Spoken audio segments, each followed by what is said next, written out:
What up, y'all? It's Mr. Downtown Melo, and you're listening to the Entertainment Report on iHeartRadio, live from Dubai for Tuesday, November 20th, 2018, delivering some major stories and trends going on in the world of entertainment and beyond. You can follow the show on Facebook, Twitter, or Instagram. Facebook.com/Entertainment Report with Ray Melo, that's RAYMELO, on Twitter at The Enter Report, or on Instagram at The Entertainment Report. You can listen to the show anytime you want on iHeartRadio. Just go to iHeart.com or your iHeart phone app, search for The Entertainment Report, and it'll take you to the page. The cast of the classic comedies This is Spinal Tap and Reality Bites are to reunite at New York's Tribeca Film Festival this spring. Directed by Rob Reiner and starring Reiner, Christopher Guest, Michael McKean, and Harry Shearer, the music mockumentary This is Spinal Tap is turning 35 in 2019. Reiner said in a statement, Spinal Tap proves there is definitely a fine line between stupid and clever. The Generation X romantic comedy Reality Bites will have its 25th anniversary next year. Directed by Ben Stiller, the film stars Stiller, Winona Ryder, Ethan Hawke, Jareen Garofalo, and Steve Zahn. Stiller says, Reality Bites was a formative experience in my life. To have a 25-year anniversary screening is very exciting. Looking forward to seeing the whole cast and possibly changing the ending so Michael gets Leilani. The Tribeca Film Festival has become the scene of numerous anniversary screenings, cast reunions, and panel discussions in recent years. Recent nostalgic events have spotlighted Schindler's List, Monty Python and the Holy Grail, The Godfather and The Godfather Part 2, Goodfellas, Scarface, Taxi Driver, and The King of Comedy.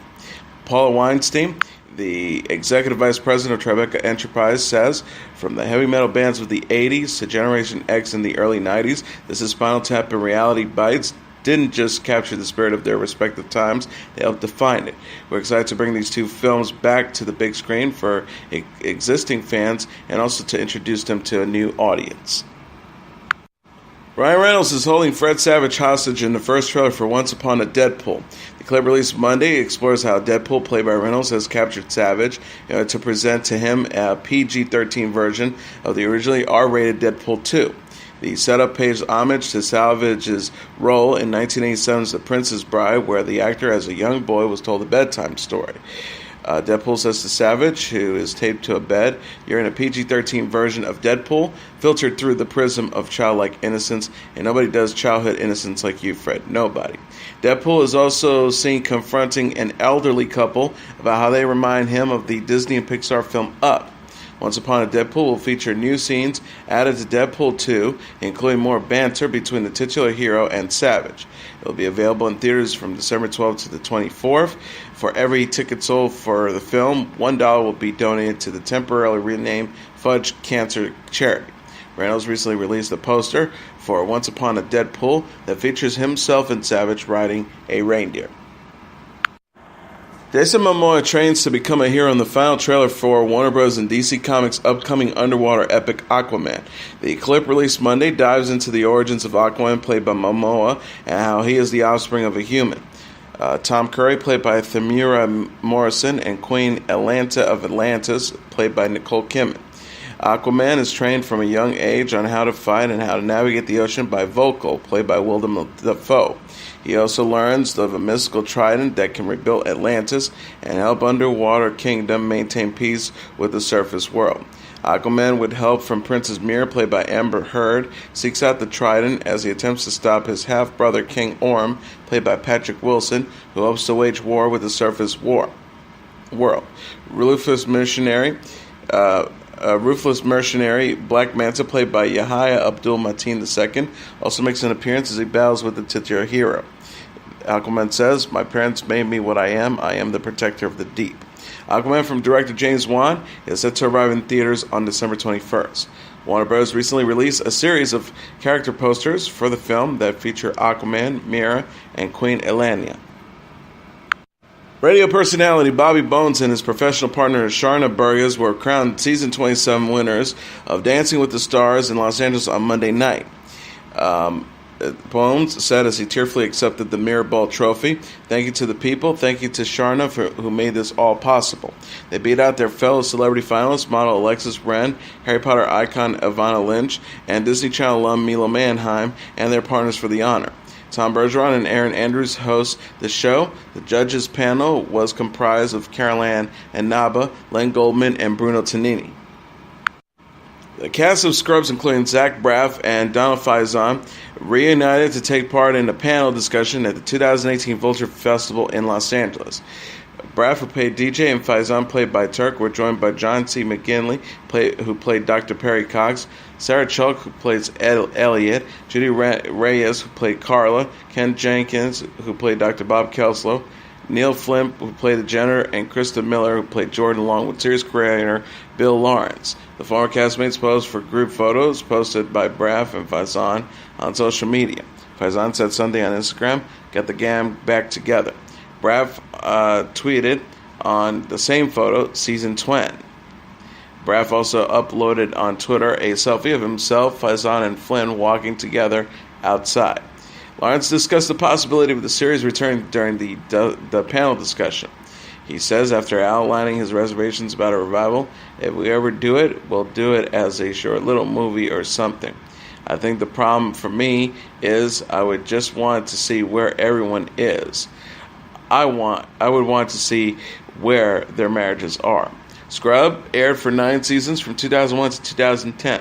McGinley, who currently stars on Stand Against Evil, told reporters at New York Comic Con that he has gotten playing doctor roles out of his system after appearing on Scrubs. Mr. Mercedes, a psychological thriller series based on the trilogy of Stephen King novels, has been renewed for a 3rd season. A post on the AT&T Original Show's Twitter feed Monday said fresh episodes are expected to air on Audience Network channel next year. Penned by David E. Kelly, the first 2 10-episode seasons follows Harry Treadway as serial killer Brady Hartsfield and Brendan Gleeson as Bill Hodges, the detective trying to bring him to justice. Holland Taylor, Nancy Travis, Justine Lupe, and Jarrell Jerome play recurring roles. King tweeted after the renewal news broke, "This is one of my favorite adaptations, smart and scary." Kristen Bell is back on the Mars Investigation Office in the new behind-the-scenes videos taken from the set of the Hulu upcoming revival of Veronica Mars. The official Instagram and Twitter accounts for Veronica Mars posted videos of Bell enjoying the office on Monday as production has started on season 4. Bell said to the camera while sitting in the office on Instagram, "Being in the investigation office brings back a lot of memories and nostalgia and feeling who on earth let us do this again." The Instagram account said there will be more stories in the future from the set of the mystery drama. Bell on Twitter is seen at her desk with a sign that reads Veronica Mars P.I. Veronica Mars from creator Rob Thomas aired for 2 seasons on UPN in 2004 before a third season aired on the CW. Thomas then directed a 2014 feature film funded through Kickstarter. Thomas is returning for the revival along with series stars Jason Dohring, played Logan Eccles, Percy Daggs III, played Wallace Fennell, Francis Capra, who plays Weevil, and David Starrick, who plays Richard Casablancas. Pat Oswalt, Clifton Collins, Don Lewis, Darren Norris, Enrico Colantoni, Isabella Valdedick, and J.K. Simmons are set to star in the show. Brandon comedian Amy Schumer is back at work following her hospitalization. The 37-year-old star performed the stand-up show Saturday in Newark, New Jersey after being treated last week for hyperemesis. Schumer shared a photo Sunday on Instagram of herself thanking the audience at Prudential Hall. She joked about her improved health in the caption. The actress wrote, "Thanks for bringing me back to life, Newark, something no one else has ever done." Musician Christian McBride and his wife Melissa supported Schumer by attending the show. Schumer posted a picture with the couple backstage. She wrote, "Thank you for your support and friendship at Crim McBride and his lovely wife Melissa. Honored you guys came out." Schumer is expecting her first child with her husband Chris Fisher. She shared a photo from her hospital bed Thursday after experiencing severe morning sickness. Former The Price is Right host Bob Barker has been hospitalized at Cedars-Sinai Hospital in Los Angeles for severe back pain. Barker's manager confirmed to Entertainment Tonight that Barker was taken by ambulance on Sunday from his home to the hospital. The manager says to TMZ that Barker, 94, is doing better under a doctor's care, and that the back pain is related to his fall from 2017. Barker was previously hospitalized on October 22nd for issues also relating to back pains. The former game show host was visited by emergency personnel in his home in Hollywood Hills on October 9th. His back pain first began. Barker also previously fell in 2015, where he sustained minor injuries after tripping on a sidewalk. Emily Blunt sang with the Backstreet Boys during Monday's episode of The Ellen DeGeneres Show. The 35-year-old actress performed I Want It That Way with the boy band after Backstreet Boys made a surprise appearance. Blunt, who starred in the Mary Poppins sequel, Mary Poppins Returns, told host Ellen DeGeneres she has a fear of singing in public. She explained, "I think it's not a natural thing for me. I find it very nerve-wracking to sing in front of people." Blunt overcame her anxiety to sing with the Backstreet Boys members Nick Carter, AJ McLean, Harry Darrow, Kevin Richardson, and Brian Littrell. Blunt will sing the Mary Poppins Returns in theaters on December 19th. She told DeGeneres she was completely shocked and terrified when director Rob Marshall approached her approachability. The star explained, "In such an iconic character, you realize how much she made such an imprint on people, and the first movie is so beloved." Mary Poppins Returns is set 30 years after the original 1964 film, which starred Judy Andrews in the title role. The new movie features original star Dick Van Dyke and co-stars Lin-Manuel Miranda, Ben Whishaw, and Emily Mortimer. Moulin Rouge, the musical, a staged version of the 2001 film, will open on Broadway in the summer of 2019. Entertainment Weekly reported that the production will begin previews June 28 prior to its opening night, July 25th. The Moulin Rouge, the musical, will show at the Art Hirschfeld Theater. Aaron Tveit and Karen Olivia star in the adaptation, which also features Janny Burstyn, Sajara Najawa, Tam Mututu, and Robin Herter. The producer Carmen Paklovic said, "We are thrilled to bring Moulin Rouge, the musical, to Broadway."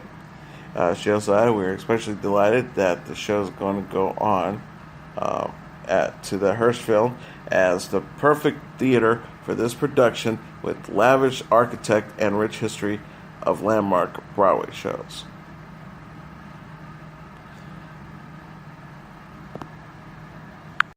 Moulin Rouge, the musical, confirmed the news on its official Twitter account on Monday. The post reads, "Experience the spectacular. Fan pre-sales begin Wednesday, November 21st at 12 p.m. Eastern Standard Time through Friday, November 23rd at 9:59 a.m. Eastern Standard Time." Celebrity couple Paris Hilton and Prince Zylka have called it quits from their 10-month engagement. Us Weekly confirmed that 37-year-old socialite and 33-year-old actor have called it quits after nearly 2 years of dating. Hilton ended their relationship a few weeks ago, according to E! News. The source says their relationship was moving really quickly, and she realized he wasn't right for her. She wishes him well and hopes they can remain friends.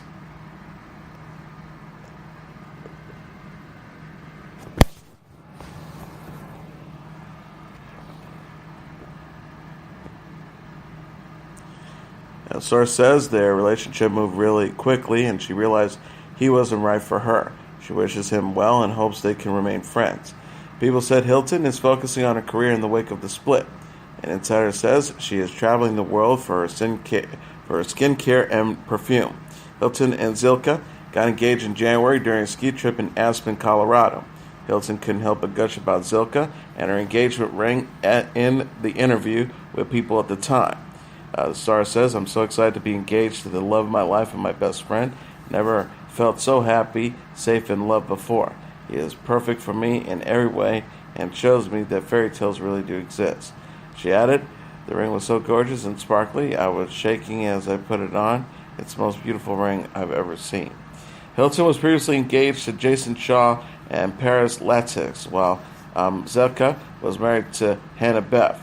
Zylka is known for playing Jake Armstrong on The Secret Circle and Tom Garvey on The Leftovers. Michael Buble sat down with Today on Monday to discuss his latest album, Love, and how he has returned to music following his 5-year-old son Noah's battle with cancer. Buble told hosts Savannah Guthrie and Hoda Kotb that Love, his 10th studio album released on Friday, came during a fun day with his band at his home. Buble says, "I did what I did and put my family first and do whatever anybody would have to do, but God, I remember why I loved making the music that whole day." Buble's son Noah was diagnosed with liver cancer in 2016. Noah has since recovered from the treatment.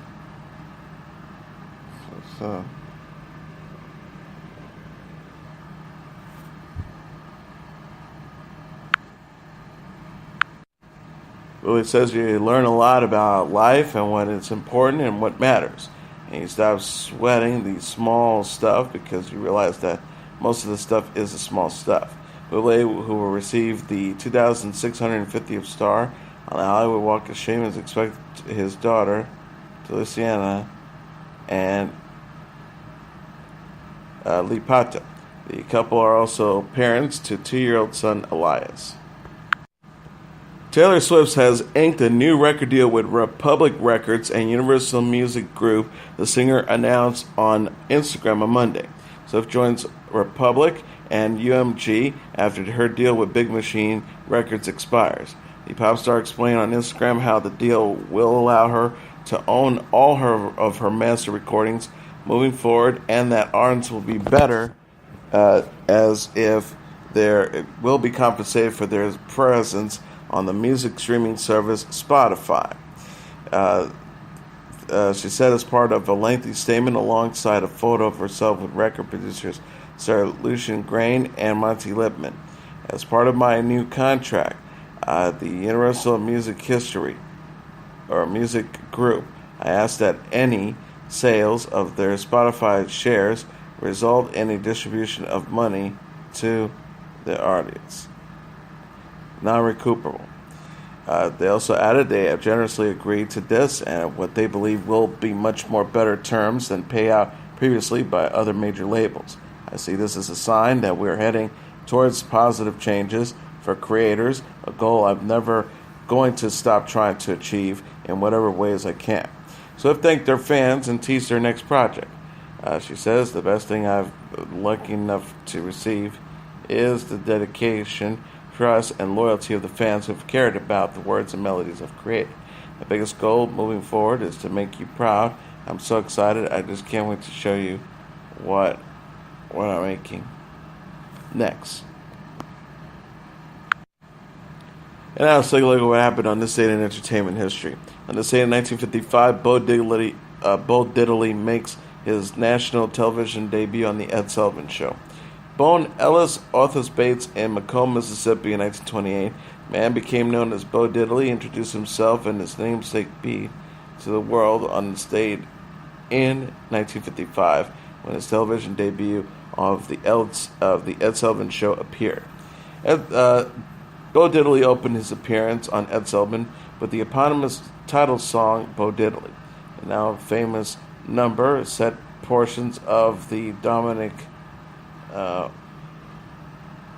childhood rhyme, Mockingbird, to what is now known as the Bo Diddley beat, a syncopated rhythm in 4/4 time that's the foundation of such rock and roll classics as Buddy Holly's Not Fade Away and The Strange Lips, I Want Candy, among other hits.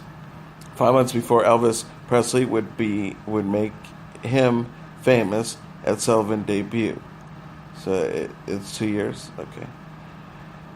Diddley's performance gave many Americans their first exposure to rock and roll, though that term was not yet familiar to mainstream audiences. Neither the Bo Diddley beat within just a few seconds of the drums and Marca's opening of Bo Diddley. The live Ed Sullivan Show audience can be heard spontaneously clapping along to the distinctive rhythm of the performance. As Diddley would later tell the story, Ed Sullivan had expected him to perform only a cover of Tennessee Henry Ford's 16 Tons. I was furious with him at opening with Bo Diddley. Ed Sullivan banned him from future appearances on the show. By the late 1990s,